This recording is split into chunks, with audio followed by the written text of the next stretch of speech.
What's up and welcome in. You're watching Philadelphia Eagles Now. I am Chase Sr. No matter where you are or how you're tuned in, we appreciate you for making today's show a part of your day. And it's all sponsored by Kanzuri. We're going to put that link in the comment section and in the description of this video. We'll tell you more about our presenting sponsor coming up here just around the corner.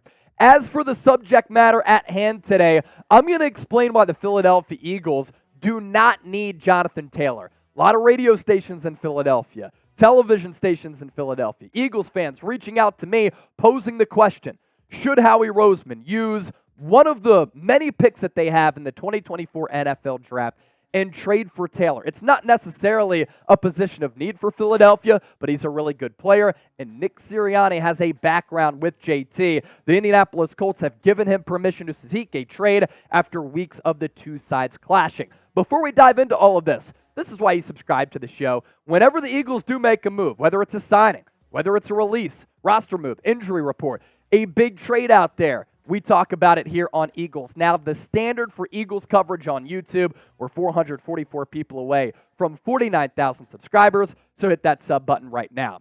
Ian Rappaport breaking the news yesterday on Monday that the Colts have given star running back Jonathan Taylor permission to seek a trade, and conversations to find potential landing spots are ongoing. Several general managers and talent evaluators were informed earlier today that Taylor is indeed available. And with the Colts in Philadelphia for these joint practices, he was on hand today. Stephen Holder covers the Colts. As for the asking price, he has you covered. The Colts are seeking a first-round pick or package of picks that equates to as much in a potential Jonathan Taylor trade. Now, there's some more reports out there that the Colts want kind of what the San Francisco 49ers gave up for Christian McCaffrey. That was several picks, including a second-rounder, not a first-rounder. I'd be hard-pressed to believe that a team across the NFL with a running back who was injured last year, going into the final year of his rookie contract, is going to net a first-round pick back. The financials at play here, that's of course important in this conversation. Jonathan Taylor is entering the final year of his rookie contract, as I said, and he wants to become one of the highest-paid running backs in the National Football League. And you look at that list, does JT deserve to be in this category of the top 10 highest-paid backs in the league? Well, 2 years ago, he led the NFL in rushing. He certainly has a lot of talent on his plate. Christian McCaffrey, the leader here, $16 million per year. And then you look at some of the other players on this list like Alvin Kamara, Derrick Henry, Nick Chubb, Aaron Jones, Saquon Barkley now on that one-year restructure, avoiding the franchise tag, making just north of $10 million. I frankly think that is a bargain for the New York Giants. Tony Pollard, same deal. Josh Jacobs on that franchise tag. James Conner at $7 million, and then Dalvin Cook at $7 million. So there's no question that Jonathan Taylor deserves to be among those running backs as far as average annual value. Is he top 5?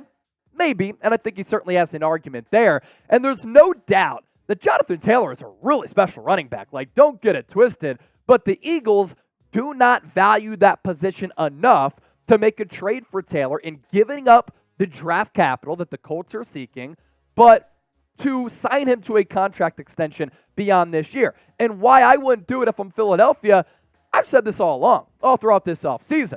The Eagles' running back room is talented. It is versatile. This Eagles running back room, ladies and gentlemen, is also very cheap. And that's the way that Howie Roseman likes to do business here. He doesn't like paying his backs all that much money. And I'm running forward with this group at that running back position. Kenneth Gainwell, DeAndre Swift, Rashad Penny, Boston Scott, they can be successful in this offense. They can win you games, and I think that this is a unit that you can certainly win with and have success with in running the football, given the system, the scheme, the offensive line, Jalen Hurts posing a running threat, but also what we've seen from these players. Have any of these guys been a bell cow back of Jonathan Taylor? No. But the Eagles have said we might want to go running back by approach, and this is the perfect group to do that with. And I like the versatility that they have because you have a couple of pass catchers here, a couple of three-down backs, short yardage backs, and then you have a difference in size, speed, and weight combinations as well. And going back to my original point of the Eagles not spending money at that running back spot, here's a look at their offensive spending this year. Total offense. You might think about all the dynamic playmakers that Howie Roseman has on this team. All offense, 25th, just $99 million total to their entire offensive unit. Quarterback, 24th. That's, of course, before the Jalen Hurts contract extension comes into play in a couple of years. Offensive line, 10th, but we know that Howie Roseman likes to invest in the trenches. Running back, 23rd. Wide receiver, 22nd. And tight end, 17th.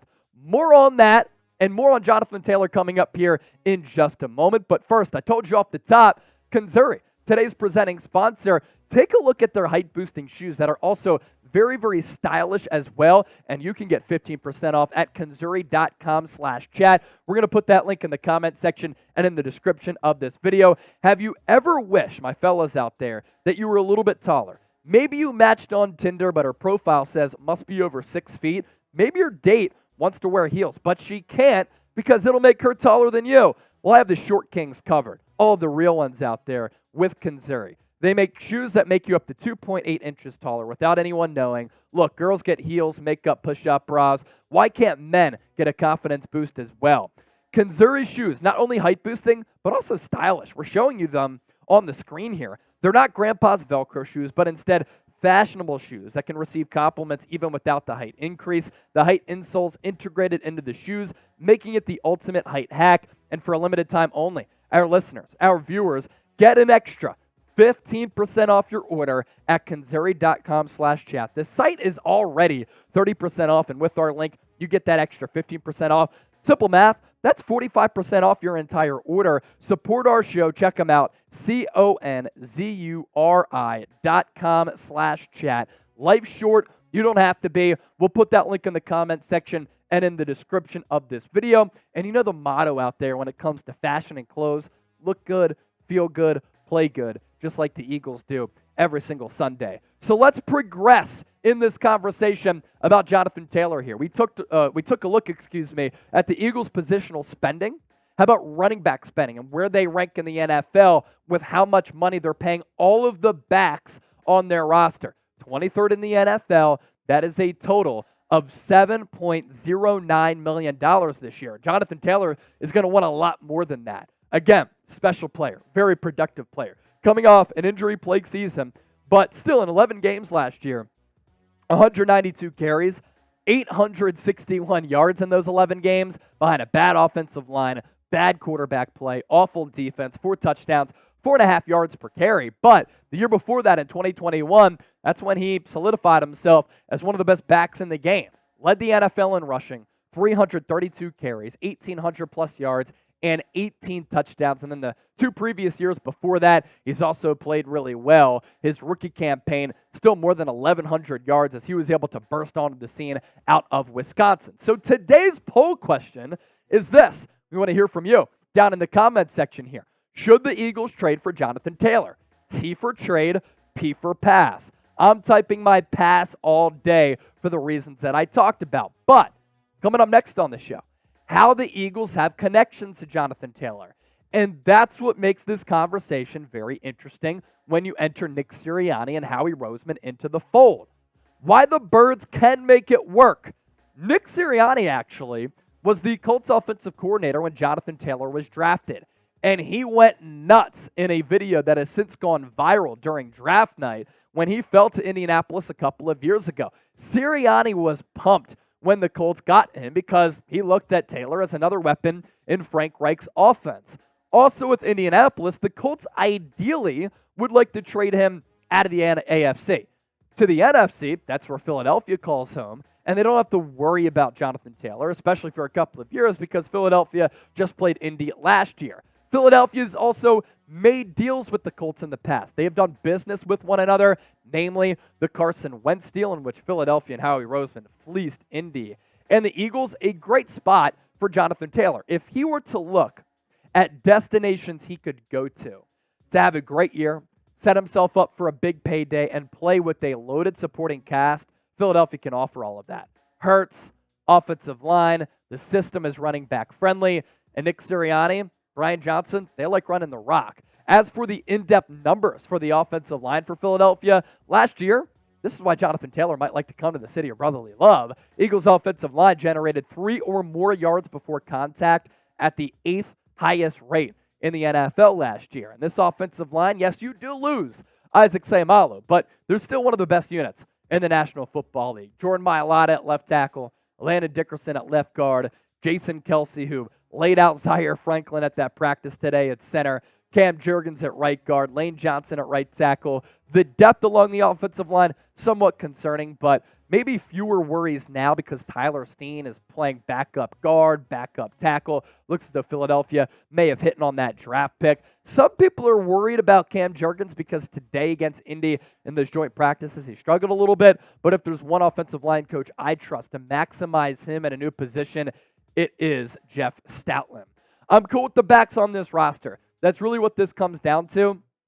I don't think the Philadelphia wants to invest in a player like JT, give up draft capital. And when you look at the backs who are on this team, they've been productive, and they're also very affordable, as we've outlined. And Kenny Gainwell showed last year, especially in the NFL playoffs, as we're about to show you, that he could be a productive back in this league. And last year, it was kind of Miles Sanders as that back on first and second down. Gainwell would come in and be the pass-catching back. The production, obviously, somewhat limited, but you certainly see the ability. 291 carries in year one, 240 in year two, combining for 9 touchdowns on the ground. Yards per catch, pretty damn good. He can also catch the football. 33 catches in 23 the last 2 years. Really, in the NFL playoffs, that's when Kenny Gainwell had his coming out party. He was one of the best backs in all of playoff football last year en route to that Super Bowl. 33 carries, 181 yards, a touchdown, 5.5 yards per tote.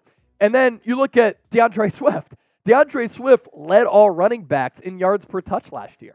So you have Gainwell, who is this emerging back, who's affordable, who's versatile. And then you have Swift, who's also versatile, who, again, led the NFL as far as running backs go in yards per touch. He's been a little bit banged up, so that's a little bit of a concern. But for Philadelphia, he's not going to be the bell cow back. I really do like his pass-catching ability, as evidenced by what he's done his first 3 years. Look at the usage out of the backfield here for Swift. And ever since I've been around with Andy Reid and then Chip Kelly, Doug Peterson, now Nick Sirianni, Philadelphia does put an emphasis on throwing the ball to backs, on bubble screens, on wheel routes, on screen passes, pop passes, shovel passes. They like to utilize the players in that regard. And Swift, he's had success in doing that. 46 catches, 62 and 48 through his first 3 years since coming out of Georgia. The Philadelphia native who went to St. Joe's Prep. I'm excited to see what number 0 can do with the Eagles. So should the Eagles trade for Taylor? We're going to circle back to today's poll question. If you didn't get your votes in then, get those votes in now. T for trade, P for pass. Thanks for watching the show, and don't forget to subscribe to us here on Eagles Now.